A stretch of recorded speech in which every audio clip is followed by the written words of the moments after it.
যাক বাবা, ফাইনালি গরমের ছুটিটা পড়েছে, আর স্কুলে এখন যেতে হবে না। খাবো দাবো আর এখন ঘরে শুয়ে বসে থাকবো এই গরমে। উফ, একটু এসি চালিয়ে একটু শান্তিতে শুয়ে বসে থাকতে পারবো। উফ বাবা, কি গরম! থ্যাঙ্ক গড গরমের ছুটি, তাও কিনা আমার বাড়িতে। মানে আমি কাজ করবো আর তুই বসে থাকবি?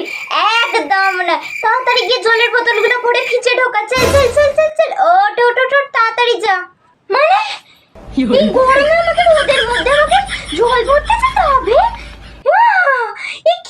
হ্যাঁ রে, এই রোদেই না তোকে জলটা ভরতে যেতে হবে। আর হ্যাঁ, তাড়াতাড়ি জলটা ভরবি, ভরে না আর দোকানে যাবি, বুঝতে পেরেছিস তো? কারণ আমি না কিছু জিনিস লিখে রেখেছি, ওইগুলো তোর তো যেহেতু ছুটি, তাই তুই দোকান থেকে আনবি, বুঝতে পেরেছিস? আমি আর বেরোবো না, শুনতে পেয়েছিস? আমার তো রান্নাটা আছে। আমাকে এখন এই রোদের মধ্যে বেরোতে হবে, আর আমার গায়ে ট্যান ভরে যাবে।